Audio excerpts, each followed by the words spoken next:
makaupo. Praise the Lord. Thank you, Jesus. Iurong ko po muna itong ating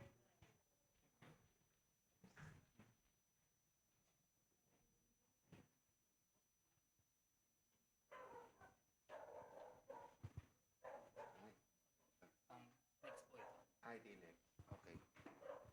Thank you, Jesus. Hallelujah. So, ipagpapatuloy po natin, mga kapatid, ang ating pag-aaral tungkol sa pamilyang Kristiyano. At kung hindi po ako nagkakamali, dito po tayo tumigil sa larawang ito, mga kapatid. Ang paglalarawan, hallelujah, ng isang mainam na pag-aasawa. Foundation of a good marriage, mga kapatid. Hallelujah. And we can see, Lord G, na ang ating Panginoon, ganito ang plano, hallelujah, para sa mga mag-asawa. Ang tiwala, intimacy, unselfish love ay dapat naroroon, mga kapatid, para maging matibay ang pag-asawa. May tanong ako, mga kapatid. Ano sa palagay nyo ang tamang edad para mag-asawa? Magtatanong ako, mga kapatid. Buti na lang wireless to, pwede ako mag-ikot para tayong talk show ngayon. Sige nga, Mga 25 po siguro. 25 siguro? Ano po yan? So, Sa babae, sa babae, 25. Meron ba rito mga dalaga na nasa edad 25? Or mas, mas higit pa sa 25, baka, naku, 30 na ako, wala pa akong asawa, kinakabahan na ako, dapat daw, Sister Needs. 28 sa babae, 30 sa lalaki. 28 sa babae, 30 sa lalaki, okay? Pastor. Sa akin, depende. Depende. Ito kasi Brother EL, although, syempre, binata pa te. Pero ano sa palagay mo ang tamang edad ng pag-aasawa? Objectively po, I think wala pong tama o mali. Pero kung sa personal na opinion ko po, I guess 24, 25 for both ages would be fine. 24, 25 for both ages, okay? Sino pa ang may idea? Sino pa? Meron pa? May hihirit pa? Wala nagsasabi na, bro, 40. O wala nagsasabi rito na, 15. Basta pwede na magkaanak. Now, kung titingnan natin, mga kapatid, medyo sasamahan ko, mga kapatid, ng alam niyo naman, ang inyong lingkod ay isang biologist at biology teacher. So medyo samahan natin, mga kapatid, ng Kung tutusin, mga kapatid, kung ang pag-uusapan lamang ay pagsasama para magkaroon ng anak, di ba? Once na humantong sa edad na may kakayahan na mag-produce ng semilya ang lalaki at mag-produce ng mga itlog ang mga babae, di ba? Kung tutusin, kung sa pag-aanak, pwede na eh. Pero alam natin, di ba, nagdidepende yung edad eh. Merong iba, tatawag na early bloomer, di ba? Merong mga iba, mga batang babae, nasa edad 10 taong gulang, nagkakaroon na ng unang dalaw eh. Yun yung indikasyon, mga kapatid, na pagdating sa physical capability, masasabi natin, mga kapatid, na nagsisimula ng maging handa para magkaroon ng anak ang isang individual. Okay? Pero tandaan natin, mga kapatid, na ang pag-aasawa, mga kapatid, hindi lamang tungkol sa pagkakaroon ng anak o pagpaparami. Di ba? Ang pag-aasawa, mga kapatid, napaka-importante ito at ito. So kung hindi natin isasaalang-alang yung ibang mga factors, ibang mga salik, mga kapatid, hallelujah, na kinakailangan para matupad ito at ito, mga kapatid, hindi mainam ang mangyayari. Okay? Kaya nga, kung papansinin natin, at ito ang isa sa mga masasabi nating, di ba, problema ng ating lipunan. Di ba? Nitong nakaraang mga taon, dekada pa nga, ano, na kung saan dahil sa cultural shift na nangyayari, di ba, ang mga kabataan, ano, natututong makipagrelasyon sa maagang edad, ano, at kapag walang tamang paggabay, mga kapatid, nauuwi sa teenage pregnancy. Di ba? And not all teenage pregnancies, at ito, mapatotohanan to ng mga, siguro, sino dito ang nagtuturo sa high school? Public or private? Bukod po sa aking may bahay. Ayan, lalo na sa aking may bahay, ayan, saksing buhay yan. Sa kung paanong high school pa lang, nagkakaroon ng may nabubuntis, di ba? Pero kung titingnan natin mga kapatid, not necessarily yung pagbubuntis na yon ay humahantong sa pag-aasawa. Di ba? Kadalasan, ang nangyayari, mga kapatid, sasabihin ng mga magulang, o kailangan panagutan ka ng boyfriend mo. Si boyfriend, either magtatago, di ba? So, hindi talaga mapapanagutan, palalaking mag-isa. Hindi naman mag-isa, nandoon pa rin naman yung mga magulang nung nabuntis, or kung pananagutan man ng lalaki, ang nangyayari kadalasan, hindi humahantong talaga sa matagal na pagsasama. Kasi nga, bukod sa kakayahan ng katawan na magkaroon ng anak, babalikan natin to, bukod sa kakayahan na may sakatuparan itong purpose na ito to propagate the human race, yung ibang mga importanteng bagay na kinakailangan para magkaroon ng magandang pagsasamang mag-asawa, ang lalaki at ang babae, ay maaaring wala pa. Okay? So mga kapatid, kinakailangan ang kahandaan. Ang kahandaan para sa pag-asawa. Hindi lamang kahandaang pisikal, mga kapatid. Sa Genesis chapter 2, verse 24, nababanggit siya, therefore shall a man leave his father and his mother.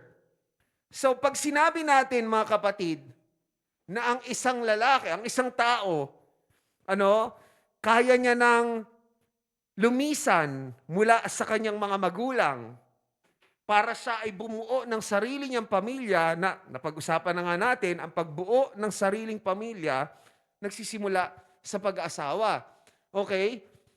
So, nariyan, mga kapatid, ang tinatawag na emotional maturity. Physical maturity would refer to the ability of the human to reproduce. So gaya ng sinabi ko sa inyo kanina, once na humantong sa edad, nagdidepende mga kapatid sa mga individual. Pero usually, pag start niyan ng puberty, okay, masasabi natin na doon nagsisimula magkaroon ng physical maturity. Pagdating sa katawan, nagkakaroon ng kakayahan na magparami ang tao.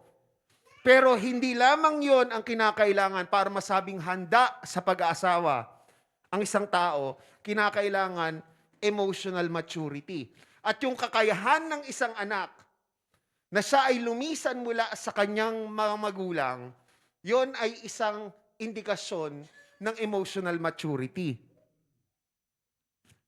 Bakit nga ba, mga kapatid, di ba? Well, sa ibang mga cultures, kahit dito sa Pilipinas, di ba parang napag-usapan nga natin yon, may mga tinatawag na arranged marriages. Sa mga Muslim, alam ko, nangyayari yon. Maaring nangyayari yon. At may mga pagkakataon, dalagita pa lamang. Dalagita pa lamang. Ipinapakasal na. Okay? Minsan, sobrang mas may edad doon sa batang babae, o minsan, around the same age doon sa babae. Okay? So, masasabi natin, kung nag-hit na ng puberty yon, nandoon yung physical maturity. But the question is, yung emotional maturity nandoon na ba? Okay? Ito mga kapatid ang kadalas nagkakaroon ng kakulangan na humahantong mga kapatid sa mga pag-aasawa na hindi nagtatagal. Dito nagkukulang. Ito naman kasi mga kapatid, hindi naman natin parang kinakailangang parang kontrolin or pag-aralan ito eh. Darating at darating sa buhay natin to, bahagi yan ng kalikasan na inilagay ng Panginoong Diyos sa atin. Nahantong tayo sa edad na tayo ay magkakaroon ng kakayahan na magparami, magkaroon ng anak. Pero ito mga kapatid, emotional maturity, at yan ay napakahalaga. Sipin natin mga kapatid, para sa mga may asawa sa atin, nung tayo ba ay pumasok sa pag-aasawa, masasabi ba natin na tayo ay emotionally mature na talaga? Kung tumagal ang ating pagsasama, ito, naalala ko may sinasabi, hindi ko alam kung gaano katotoo to mga kapatid, 'Di ba? Parang meron sinasabi na na yung parang 7 years. Ano yun? 7 years. Pagka daw humigit sa 7 taon yung pagsasama, ibig sabihin, wow, tuloy-tuloy na yan. Pero pagka daw in 7 years or less, nagkaroon ng problema at humantong sa pagtatalo na kakaroon ng paghihiwalay, ay yun. Ano maaaring problema doon? Well, definitely, hindi naman physical maturity. Dito yan, sa emotional maturity. Di ba?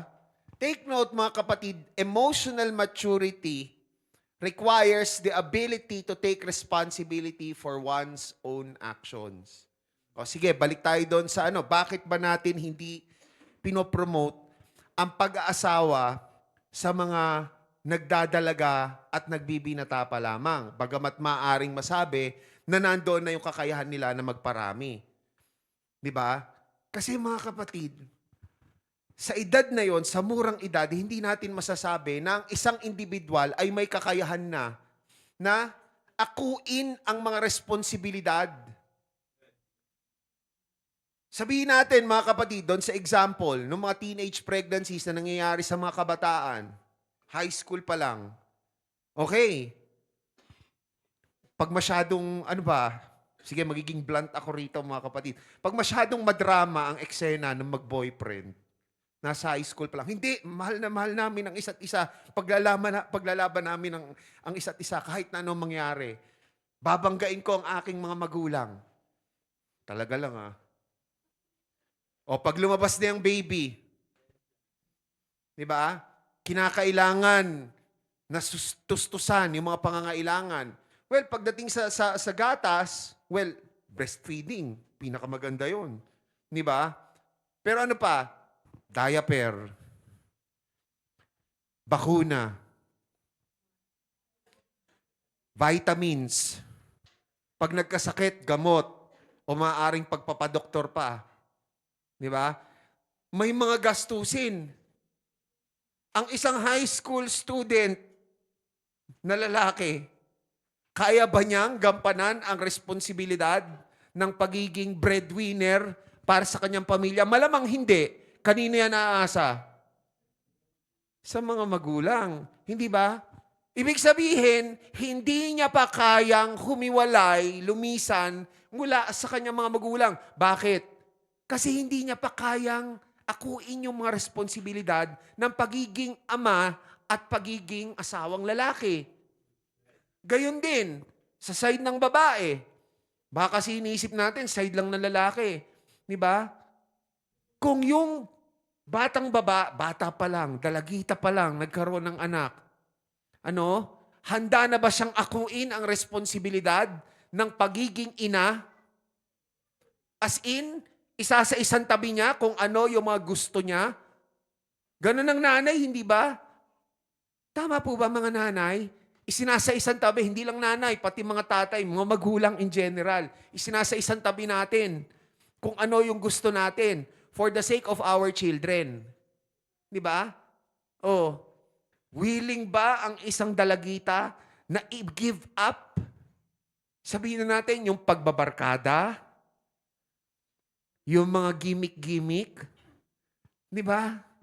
Willing ba siyang isa-isang tabi ang kanyang pag-aaral para gampanan ang responsibilidad ng pagiging nanay? Hindi naman kasi pwede, dadalhin mo yung baby sa school. Ewan ko, Sister Jeremy. Sister Jeremy. Pinapayagan ba sa mga public schools na magdala ng baby ang isang halimbawa na buntis na ano? Pinapayagan. O, pag hindi, nang problema doon okay, maternity leave, may maternity leave. So, ibig sabihin, gaano katagal yon? Kagaya ba ng sa mga 90 days?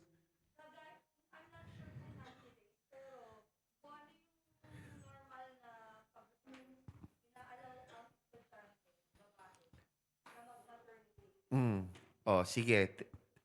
Oo.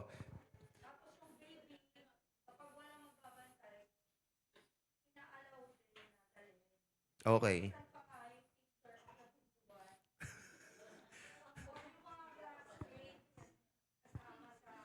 Nakikita nyo mga kapatid. Maraming salamat, Sister Jeremy. Okay. Tenyo. Yan, ngayon, ina-extend na yan, di ba? Yang privilege na yan sa mga nabubuntis. O may maternity leave na rin pala ang mga dalagang ina. Okay, sige. So 60 to 90 days. Kung di ako nagkakamali, 90 days na yata ngayon ng maternity leave So 90 days. Sa loob ng 90 days na yon, mga kapatid, na under ng maternity leave, yung dalagita na nabuntis, ibig sabihin, hindi siya nakakapag-aral. Diba? Kailangan niya i-give up yung pag-gain niya ng learnings na dapat nakukuha niya full-time kung siya ay nag-aaral, kung inuna niya muna yung pagiging estudyante. Diba? Yes.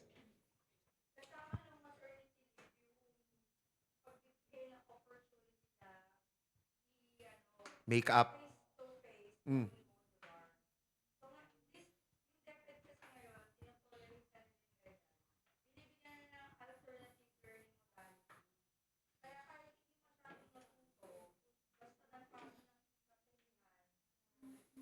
Ko-consider na. O, di ba? Ganyan na nangyayari sa lipunan natin ngayon, ine-enable. Di ba? Pero yun nga, kahit na sabihin na may ganyan, modular, magmo-module sa bahay, yung kahit to, sa ating mga kadalagahan dito sa RTCM, magsabing amen, mga dalaga. Parang hiya sila ngayon, Take note, hindi biro ang pagkakaroon ng anak. Hindi biro ang pagkakaroon ng anak. Kung akala natin, kayang pagsabayin, madaling pagsabayin, okay, may module naman Sige, habang natutulog si baby, magbabasa ako, magsasagot ako ng mga module ko. Ay, nako. Na-underestimate mo ang sitwasyon. Hindi yan ganun. Hindi ganun kadali. So anong mangyayari? 'Di ba? May sasaisan tabi yung pag-aaral. Okay? Kasi kung magfu-full time siya, babalik siya sa school, kanino may iwan yung baby? Ayun, nabanggit ni Sister Jeremy. 'Di ba? Kung halimbawa, yung babae, yung batang ina, nakapisan pa sa mga magulang, kanino iiwan yung baby? Malamang-lamang yan sa magulang or sa kamag-anak. Ibig sabihin, hindi niya pa kayang lumisan talaga mula sa kanyang mga magulang. Iniaasa pa rin niya yung pag-aalaga, yung responsibilidad, bahagi ng responsibilidad ng pagiging ina sa kanyang mga magulang o sa kanyang mga kaanak. Yung binanggit kanina ni Sister Jeremy, pag wala nag-aalaga, pwedeng dalhin ng batang ina sa school yung baby. Okay? Palagi ba natin maaalagaan ng tama? Dalawa lang yan Either ang mako-compromise yung tamang pag-aalaga doon sa baby, di ba? Or yung klase. Di ba? Kasi mga kapatid, kung magfo-focus yung batang ina sa school, pati yung lahat ng mga estudyante, parang hindi nila masyadong papansinin yung baby. O pag umiyak yan, pag nagutom yan. Di ba? O, pero ang mas malamang na mangyayari dyan na mako-compromise yung klase. Bakit? Pag umiyak yan, kaya ba ng mga estudyante, kaya ba ng teacher na hindi nila papansinin, tuloy-tuloy pa rin sa bagay? Hindi, may istorbo yan eh. Di ba? O lalo na, yung binanggit ni Sister Jeremy, nangyayari yung teacher ang nag-aalaga. O, hindi na nakapagturo si teacher. Di ba? The point that I'm making, mga kapatid, ito, ang wala. The ability to take responsibility for one's own actions. The ability to face the consequences. Di ba? Hindi pa ako nakakarinig ng mga sitwasyon kung saan yung mag-boyfriend, mag-girlfriend, lalo na yung mga high school age, ang nakaka-disappoint pa nga ngayon, hindi lang high school eh. Minsan grade school. Di ba? Boyfriend na raw. Girlfriend, ha? Di ba? At alam niyo yung may share ko lang based on personal observation. Sa ating lipunan ngayon, well, nakasulat naman din kasi sa Bible na yan ang signs ng end times eh. 'Di ba? Pero nakakabahala lang mga kapatid. Hindi ko maiwasang mabahala kasi ganito ang nangyayari. Based on my own experience na to, mga kapatid. Hindi ko na lang papangalanan, although hindi nyo rin naman kilala eh. May kamag-anak ako mga kapatid. Na yan, alam to ni Sister Jeremy kasi tinutukoy ko. May kamag-anak kami mga kapatid na meron siyang anak, 3 babae, 1 lalaki. So bali, panganay ay babae, pangalawa lalaki, tapos sumunod 2 babae. Okay? Tapos dahil sa hirap ng sitwasyon nila, yung tsahin ko yon. Pero parang halos kaidaran ko, kaya ate ang tawag ko, parang pinsan ang turing. Pero ko talaga siya, tsahin ko talaga siya. So, pumunta siya sa Middle East, nag-OFW siya. Nag-OFW siya para ma-improve yung quality of life ng kanyang mga anak. Tapos, nangyari? Yung anak na panganay, nagkaroon ng anak, nabuntis ng boyfriend. Parang hindi nga yata naka-graduate ng high school eh. Kasi kung di ako nagkakamali, nabuntis siya high school. Okay? So alam niyo yun, kasi naalala ko, hindi ko na nga lang nangyari na eh. Pero nyo kasi hindi ko alam kung may na-encounter kayong ganito, Kaya ako, pagka meron ako na-encounter, narinig na ganon, siguro kung kamag-anak ko, masasabihan ko. Pero kung hindi ko kilala, tapos na ko nun, parang parang napapakamot na lang ako ng ulo ko. Alam niyo ganito? Hindi sa parang nananangi ako ng mga kasarian ng mga bata. Okay? Pero kasi mas madalas na encounter sa mga batang babae. Alam mo yung mga baby pa lang, halimbawa yung ganyang edad or edad ni Jamie. Tapos pag susuotin ng damit na manipis, parang pang matanda na. Tapos sasabihin ng mga magulang, ng mga kamag-anak na nakatatanda, wow, ang ganda naman niya, ang sexy-sexy naman niya. Ganon. Di ba? Sasabihin ng parang hindi naman yan eh. Nasa tamang pagkatuto ng isang tao kung titingnan niya ba na malaswa dahil lang sa pananamit. So wala yun sa pananamit. Yung naririnig yung ganon. Sabihin na hindi, wala yun sa pananamit ng mga kababaihan. Nandiyan yan sa pinag-aralan. Nandiyan yan sa ugali ng lalaki na titingin doon sa ano man ang damit ng kung tama ang pag-iisip ng lalaki, igagalang niya ang babae kahit na anong damit niyan. Di ba? Pero hindi ganun eh. Kung paano yung naka-hardware anyway. Di ba? Yung ganun, kumbaga sa murang edad, ipinamumulat sa mga bata na okay lang yung ganong klase ng attire.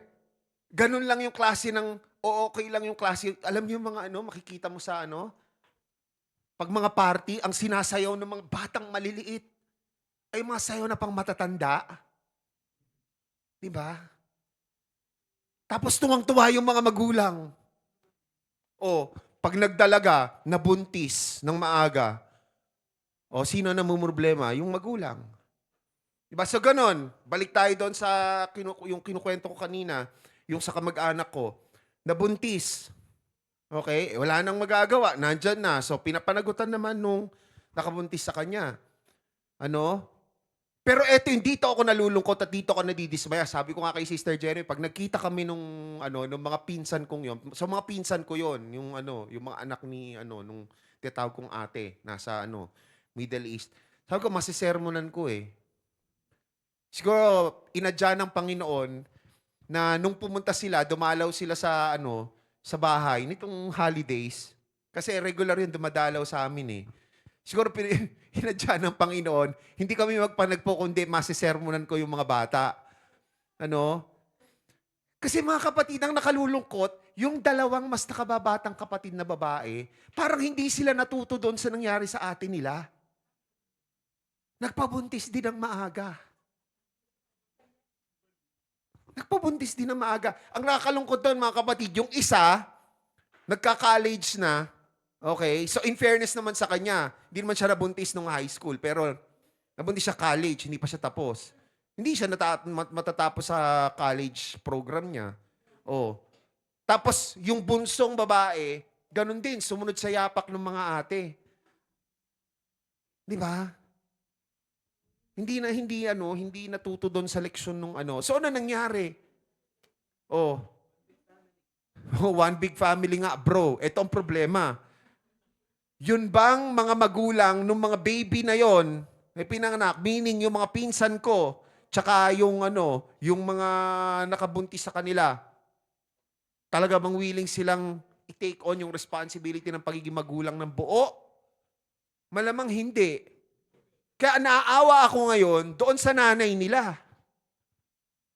Ilang taon na sa Middle East, walang naipon. Kasi pinapadala niya doon sa mga anak niya eh. Tapos nung nabuntis yung panganay, hindi malamang doon nagastos. Nabuntis yung isa pang anak na babae, doon din. Walang naipon.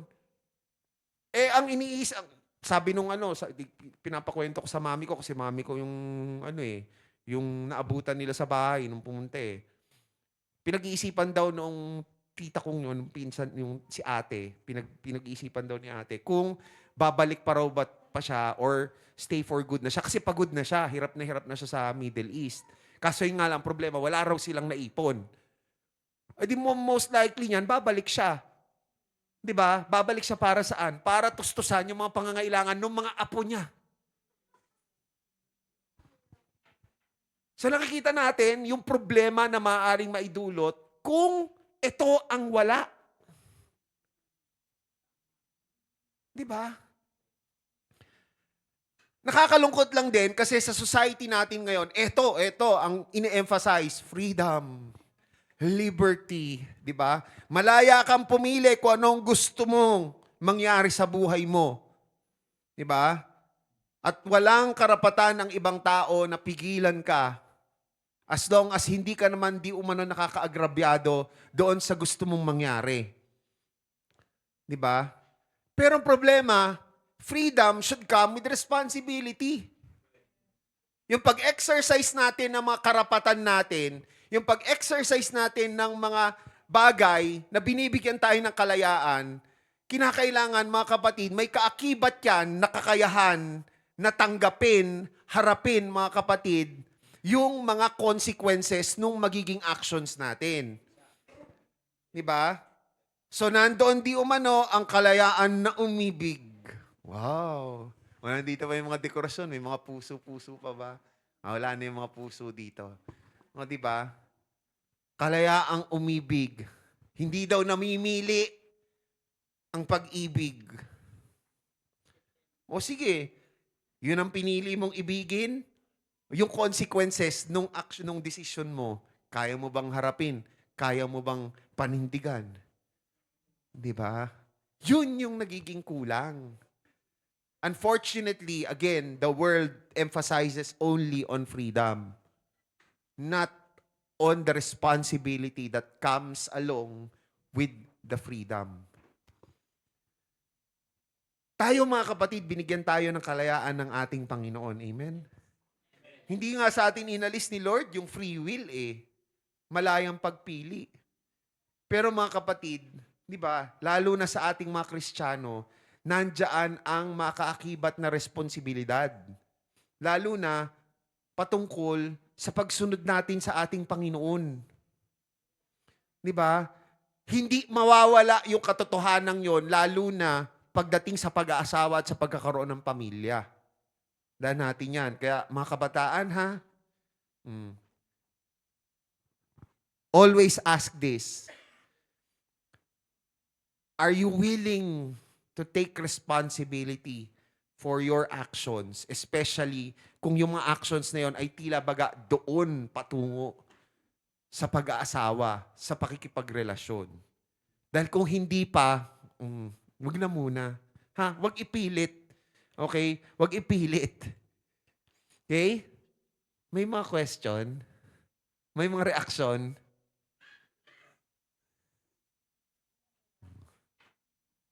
Kaya mga kapatid, yung edad, ano ang tamang edad ng pag-aasawa? Kasi, mga kapatid, may mga believe it or not, and whether we like it or not, meron mga kapatid na 40 na, pero wala pa ring sense of responsibility. Di ba? Ibig sabihin, kahit na 40 na yan, natural, physically mature na yan. Pero kung wala pa rin ang emotional maturity, ibig sabihin, bonding pa rin siya. Di ba? Hindi pa rin yan handa na mag-asawa. Now, may mga pagkakataon, mga kapatid, na may mga mag-asawa, mga kapatid, babae, lalaki, either one or both of them, hindi pa talaga emotionally mature. Pero, nade-develop yung emotional maturity while they're together in their married life. Okay? Mainam kung gano'n na mangyayari eh. Okay? Siguro, yung immaturity nila emotionally, kasi hindi naman yan, again, magkakaroon ng issues, magkakaroon ng mga problema kapag emotionally immature, either yung lalaki or yung babae or lalo na kung yung pareho. Pero kung halimbawa yung mga issues ay hindi sapat para humantong sa paghihiwalay ng lalaki at ng babae, nandoon, salamat sa ating Panginoon, na may pagkakataon na kahit sila'y mag-asawa na, di ba, pareho silang nagde-develop emotionally. Ang masama niyan, mga kapatid, kung yung level of emotional immaturity nila nung pumasok sila sa pag-asawa ay maaaring humantong sa mga problema na maaaring ikawasak, ikasira ng pagsasama nila, worse, nung pamilya. For instance, di ba, may mga narinig na ako, may iba akong kilala, hindi, nakakalungkot man, kasi akala mo magiging maayos yung pagsasama nila mag-asawa, pero, kasi akala mo, tingin mo, wow, handa naman na silang maging mag-asawa eh. Pero mga kapatid, tayo sa sarili natin ang makakaalam talaga eh. Yung emotionally mature tayo. Handa para mag-asawa. Diba? Pero natural, pwedeng iba ang nakikita ng ibang tao. So, wow, ang ganda. Tapos malalaman mo lang, ay, bakit sila naghiwalay? Tapos, pag nalaman mo, hindi man sa nagmamarites, pero pag nalaman mo kung ano yung nangyari, makikita mo, ay, ibig sabihin pala, hindi pa sila ganun ka-emotionally mature. Yung meron na akong na-encounter nga, ito, hindi sila nagkatuloy sa nag-asawa sila, pero nagkaroon na nga sila ng anak eh. Pero nakakalungkot kasi naghiwalay. Tapos, ang narinig ko, ang dahilan nung babae, kasi na-realize daw nung babae na hindi pa pala niya kaya talagang i-give up yung buhay dalaga. Buhay dalaga, meaning hindi naman yung ibig sabihin na gusto pa niyang makamit ng ibang lalaki. No. Buhay dalaga siguro na yung lumalabas, 'di ba? Kasama yung mga kaibigan, tama? O maring nandoon na rin yung makakamit ng ibang lalaki, ibang mga tao, 'di ba? Ulitin ko, kapag tayo ay meron ng anak, hindi na natin magagawa ng kagaya ng dati, 'di ba? Kung ang mangyayari diyan ipipilit pa rin natin at the expense of our child or our children, 'di ba? Iwan mo, may yaya naman eh. Ay kayaya na lang. 'Di ba? Meron din naman mga kapatid, yun nga, hindi pa pala nila daw kayang i-give up yung kanilang professional development, trabaho. So nakikita nila na naging balakid pala ang kanilang pag-aasawa at pagkakaroon ng anak sa kanilang pangarap na umangat sa profession nila. So, ibig sabihin, kulang talaga pa rin ng emotional maturity. Pero ulitin ko, may mga pagkakataon naman, hindi completely emotionally mature, pumasok sa pag-aasawa, pero habang nandun siya sa buhay may asawa, nag-mature siya. Pero mga kapatid, tandaan natin, kung sa sarili nating kakayahan, di natin yung kakayanin eh. Kaya napaka-importante na sa pag-asawa, nasa gitna ng pagsasama ang ating Panginoong Diyos. Pag wala sa gitna ng relationship ang ating Panginoong Diyos, diba? Yes. Ayan tama Sister Bex. Hahantong, maring humantong sa paghiwalay. Yung sasabi lang, ay, naranasan mo. Ay, based on experience. May hugot pala tong si Sister Bex eh. May hugot pala eh. Diba? Yung mga yung may mga maririnig natin ng mga mag-asawa naghiwalay tapos, anong dahilan ba't kayo naghiwalay? 2 words, irreconcilable differences. Diba? Ibig sabihin, irreconcilable, hindi na mapagkakasunduan. Diba? Pero mga kapatid, ako'y naniniwala pag ang ating Panginoong Hesukristo ay nandoon sa kalagitnaan ng relationship na mag-asawa, walang hindi pwedeng sabihin na may mga bagay na hindi mapagkakasunduan kasi si Lord ang magbabind, si Lord ang magkokos ng pagkakasundo. Diba? Kaya sa mga dalaga at mga binata dito wag agad-agad papasok sa isang desisyon kung hindi pa naman natin talaga kayang akuin yung responsibilidad. Okay? Okay po ba mga kapatid? Mga kabataan? Sa atin namang mga dito, sa atin namang mga hindi na masyadong bata, okay. Di ba? Gabayan po natin yung ating mga anak. Gabayan po natin yung ating mga kabataan. Okay? Huwag nating hayaan na sila ay ma-impluwensyahan ng mga masasamang elemento sa sanlibutan ito. Okay? Hindi kinakailangan na tayo ay, di ba nga, be not conformed to this world. Yun ang utos sa atin.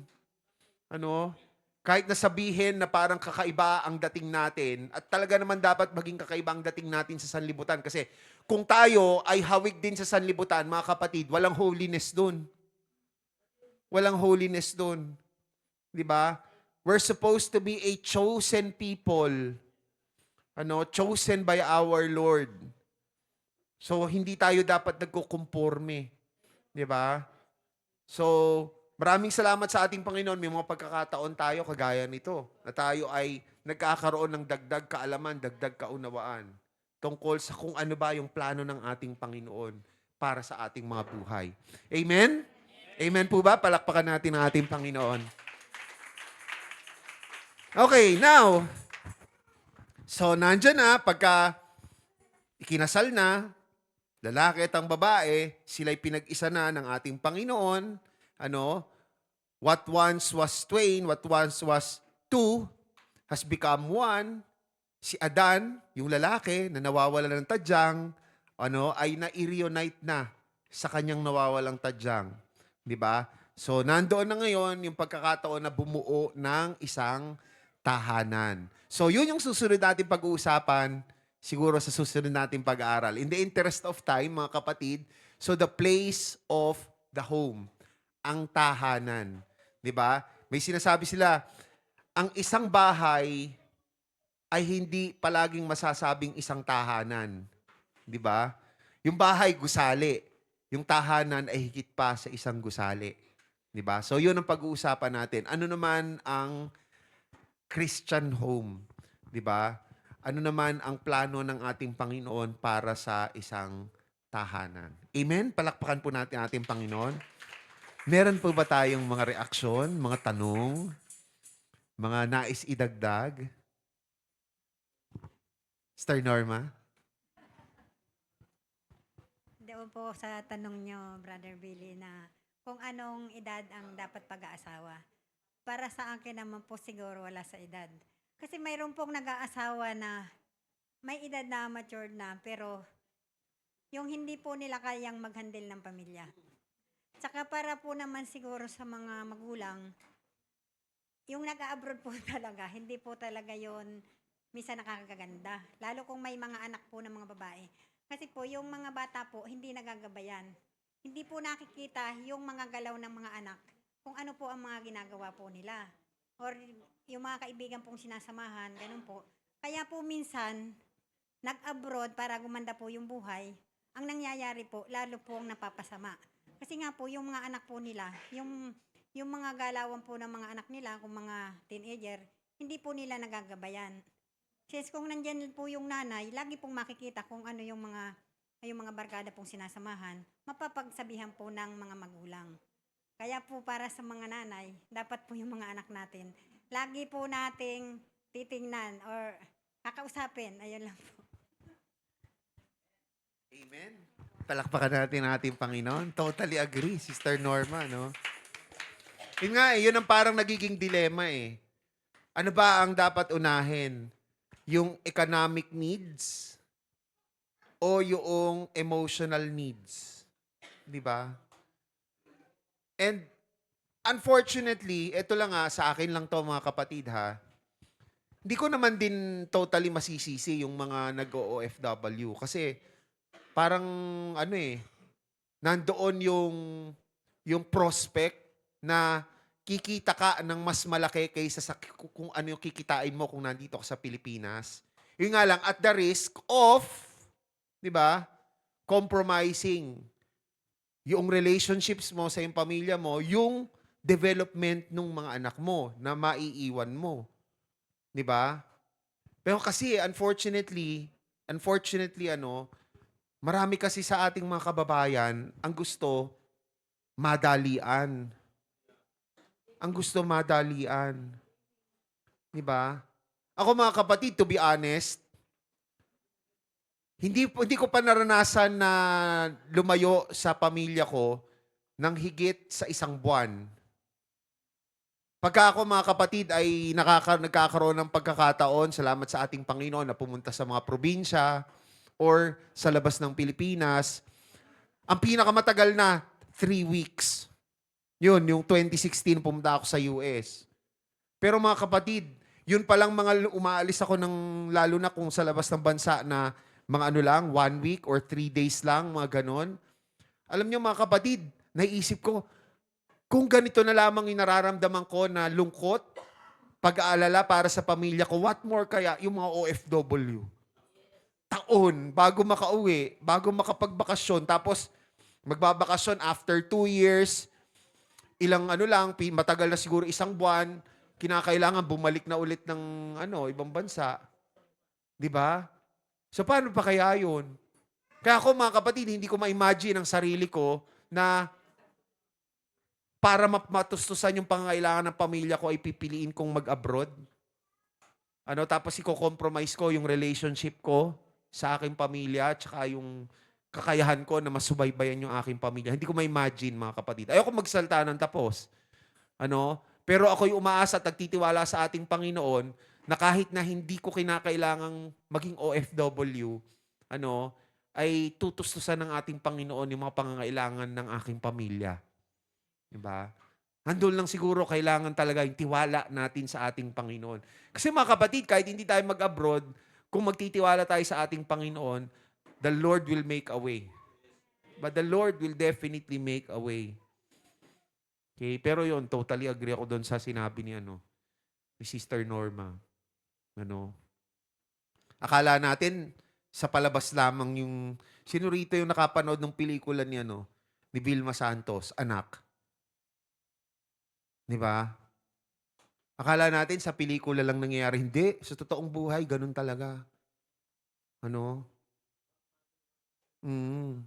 May chance na mapariwara, yes, yung mga anak. Dahil napapabayaan. Tapos sa nangyayari, yung anak, may pagkakataon na sisisihin niya yung absence ng kanyang magulang doon sa nangyari sa kanyang buhay. 'Di ba? So, nakalungkot man mga kapatid. 'Di ba? Pero, yun nga, kung tayo ay mananatili sa ating pananampalataya, sa ating tiwala, sa ating pagsunod sa ating Panginoon, hindi lamang yung mga economic needs ng ating pamilya, kundi yung emotional and most especially spiritual needs ng ating pamilya ang i-maintain, isusustain ng ating Panginoon. Amen? Amen? Palakpakan po natin ang ating Panginoon. Thank you, Lord. So, itutuloy po natin ito sa susunod na pagkakataon. Hinihiling ko po ang lahat na tayo po ay tatayo. Praise the Lord. So, ulitin ko po, tutungo po tayo sa usapin ng tahanan sa susunod po nating talakayan. Praise the Lord. Tayo po'y mananalangin sa pagtatapos ng atin pong gawain ng Sunday School at sa atin pong pagbibigay ng atin pong mga kaloob para sa gawain ng Sunday School. Praise the Lord. Thank you, Jesus. Maraming salamat po, Panginoong Jesucristo, sa pagkakataon na pinagkaloob mo sa amin upang kami ay makatanggap ng kaunawaan na nagmumula lamang sa iyo. Lord Jesus, nawa ang tinanggap namin na karunungan, kaalaman, kaunawaan patungkol sa kahandaan sa pag-asawa ay hindi lamang, Panginoon, aming maisabuhay, kundi maibahagi din namin, Panginoon, sa mga nangangailangan din ng kaunawaang ito upang ang pamumuhay ng bawat isa sa amin ay maging naayon sa iyong kalooban habang kami, Lord God, ay naghihintay sa iyong maluwalhating pagbabalik. Pagpalain mo po ang aking mga kapatid na nagbukas ng kanilang mga puso, ng kanilang isipan, at tinanggap, Panginoon, ang iyong mga aral sa umagang ito. At gayon din, Panginoon, nihiling ko na pagpalain ang bawat isang kapatid na nalulugod magpagamit sa gawain ng Sunday School sa pamamagitan ng kanilang mga pagbibigay. Balik mo po ang mapagpapalang ito ng siksik, liglig at umaapaw. At gamitin mo po ang mga kaloob na ito sa lalong ikaayos ng gawain ng Sunday School Department ng aming congregation. Ihanda mo po kami, Panginoon, sa serbisyo namin sa linggong ito, sa umagang ito, at nawa, Panginoon, kumilos ka ng buong mong kapangyarihan at buong kalayaan mo, Panginoon. Hallelujah. At puspusin ng banal mong espiritu ang bawat isa sa amin. Gayon din tanggapin namin ng buo ang inihanda mong mga salita para sa bawat isa sa amin sa umagang ito. Maraming salamat po, Panginoon. We give you back all the glory, honor, and praise. In Jesus' name we pray. Amen. Thank you, Jesus. Hallelujah. God bless us all po. Tayo